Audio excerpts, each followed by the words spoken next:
Čau lidi, tady je Tomas a vítejte u dalšího tutoriálu. Dneska se podíváme na základy retušování.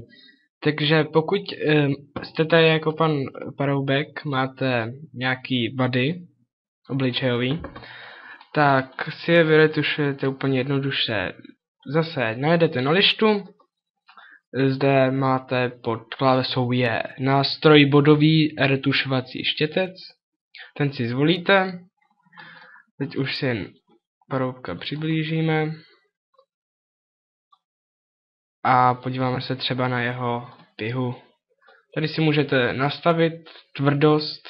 Tvrdost si můžeme snížit tak na 70%. Mezery a tohle, tím už se nemusíte moc zabývat. Hlavně tou velikostí, protože čím menší to budete dělat, když si zvolíte správnou velikost, tak to pak bude méně poznat. Tak a jedním kliknutím jsme mu zničili pihu. Tady má další, tak vidíte, že ta už není tak velká. Tak tu už můžeme mít menší štětec na to. Photoshop vlastně generuje grafiku z ostatního prostředí. Je to něco fakt úžasného. Ale nesmíte to přehánět, ono to pak půjde poznat. Takže jen tak lehce. Jo.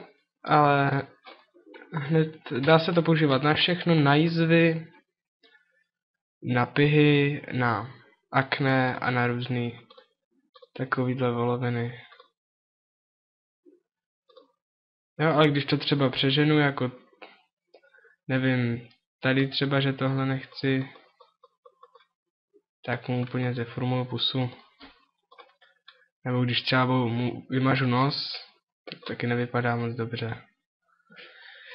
No, ale takhle se to nějak dělá. Takže pokud se vám video líbilo, nezapomeňte dát like a odběr.